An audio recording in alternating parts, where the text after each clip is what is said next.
आध्यात्मिक आपका पैर है और भौतिक हाथ दोनों ही जरूरी हुए ना। ये हाथ भौतिक और ये पैर जो है ये आध्यात्मिक है। आध्यात्मिक ज्ञान आपका पैर है। ये हाथ जो है ये भौतिक है। पैर हाथ हाथ हाथ पैर पैर। इस बच्चे का नाम है अभिनव अरोड़ा और इसके इंस्टाग्राम पर ऑलमोस्ट 1 मिलियन फॉलोवर होने वाले हैं। और सिर्फ इंस्टा पर ही नहीं, रियल लाइफ में भी इसके फॉलोवर बढ़ते जा रहे हैं। अब जब पॉपुलैरिटी बढ़ेगी तो ट्रोल भी होगा। जब इसको बहुत ज्यादा लोग ट्रोल करने लगे तो इसकी पीआर टीम एक्टिव हो गई, जो कि है इसके फादर। उन्होंने बहुत सारी चीजें करनी शुरू करी और इनकी इमेज को और भी ज्यादा बेहतर बनाना शुरू किया। उन्होंने एक ऐसा प्लान बनाया जिससे इस बच्चे की इमेज गॉड मैन जैसी बन सके, जिसके लिए उसके फादर ने बहुत सारे पॉडकास्ट और इंटरव्यूज को सेटअप किया। और इन सभी इंटरव्यूज का सबसे पहला जो मोटिव था वो था ट्रोल्स को बंद करवाना। बहुत सारे लोग इनकी पोस्ट में जाकर ये लिखते थे कि तुम आज फिर स्कूल नहीं गए, और कुछ लोग तो इनको डायरेक्टली ये बात बोल भी देते थे,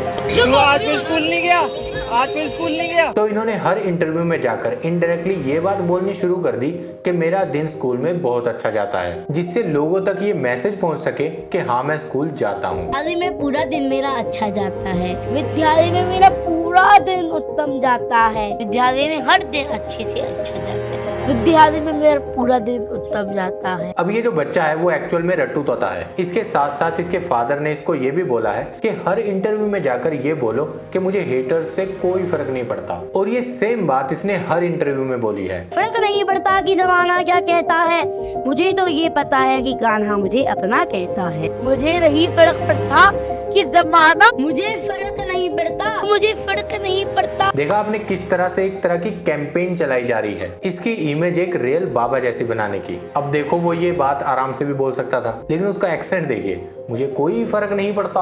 और ये बिजनेस मॉडल काम करता है, इट्स वर्क्स। और आज से नहीं, हमेशा से करता है। It's a tested plan. बस शुरू के दिनों में थोड़ी सी मुश्किल होती है, जब तक आपके बहुत सारे फॉलोअर्स नहीं आते। उसके बाद आप लाखों और करोड़ों में खेलोगे। और इस बच्चे को ये भी पता है कि कैमरा पे एक्सप्रेशन कैसे देने हैं। जैसे कि जब इसका इंटरव्यू चलता होता है तो चाहे होस्ट कहीं भी बैठा हो, ये एकदम से कैमरे की तरफ देखेगा। ऐसे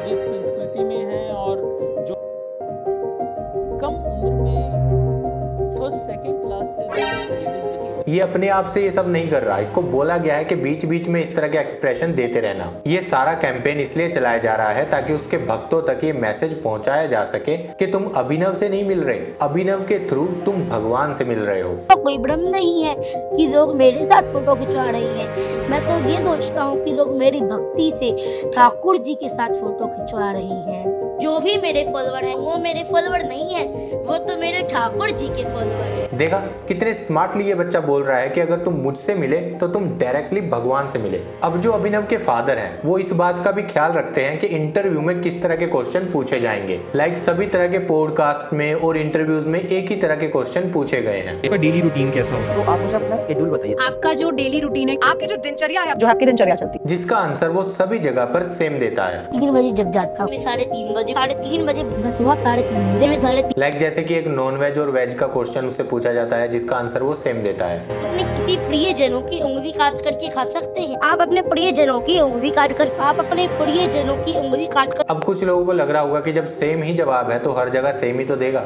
अगर आपको भी ऐसा लग रहा है तो आप खास हो, बहुत ज्यादा खास हो। इनके जो फादर हैं उन्होंने यंग लोगों को टारगेट किया है, तो इसलिए ये हर इंटरव्यू में ये बात बोलता है। आप 50 साल की उम्र में भक्ति करने लगे हो, भक्ति नहीं है। यदि आप 50 साल की उम्र में, यदि आप 50 साल की उम्र, अगर आप 50 साल की उम्र में करने लगे तो वो भक्ति नहीं है। भक्ति तो कम उम्र से ही शुरू कीजिए। भक्ति हमेशा यंग एज में करनी चाहिए। उसके डैड ये भी बोलते हैं कि अभिनव को ये सब कुछ हम नहीं सिखा रहे हैं, उसको खुद से ये सब कुछ आता है। पर कि मैं अपने आप से भक्ति करने लग गया और राधा रानी ने ही मुझे इस उद्देश्य से इस धरती पर भेजा है। श्री राम जी ने सिखाया है मुझे ये सब। ये एक ऐसी चीज है जो हमने अभिनव पर नहीं थोपी है। अब अगर आप उसके 2 इंटरव्यू देखोगे ना तो आपको पता चल जाएगा कि ये सब कुछ उसे कौन सिखा रहा है और उसको कैसे ये सब कुछ आ रहा है। अभिनव इंटरव्यूज में सेम फॉर्मूला यूज करता है जो उसके फादर यूज करते हैं। जैसे कि मैं आपको ये बात एक कहानी से समझाता हूँ। आपको एक उदाहरण से समझाता हूँ, मैं आपको एक कहानी से समझाता हूँ। एक कहानी से आपको इस बात के बारे में बताता हूँ। और ऐसे ही एक इंटरव्यू में उससे एक ऐसा क्वेश्चन पूछ लिया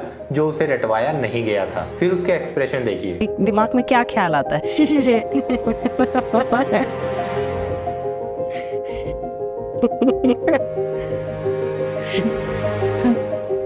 और जब उसको कोई ऐसा क्वेश्चन पूछ लिया जाता है जिसका आंसर उसे नहीं पता होता, तो फिर वो रैंडमली कुछ भी बोलना स्टार्ट कर देता है, मतलब कुछ भी बोल रहा है। रानी ने मुझे अपना भक्त बनाया। पर कैसे पता चला? देखिए ठाकुर जी तो मेरे भाई हैं। ये तो आउट ऑफ सिलेबस है। लेकिन ये बच्चा बहुत ही स्मार्टली लोगों को अपना फॉलोवर बनाते जा रहा है। अब देखिए यार, वो तो एक बच्चा है, ये वीडियो उसके लिए कोई हेट वीडियो नहीं है, लेकिन उसकी सारे इंटरव्यूज देखने से ये पता चलता है कि ये सब कुछ उसे कोई ना कोई सिखा रहा है, मेनली उसके पेरेंट्स, जो एक सोचे समझे प्लान से उसको बाबा बना रहे हैं। क्योंकि इस देश में सबसे बड़ा जो बिजनेस है वो है बाबा प्लस बच्चा। ये दोनों के लिए लोग बहुत ही ज्यादा सेंसिटिव हैं और ये सबसे अच्छा और सबसे रिस्पेक्टेड बिजनेस है। आपकी इसके बारे में क्या राय है नीचे कमेंट बॉक्स में जरूर बताइएगा।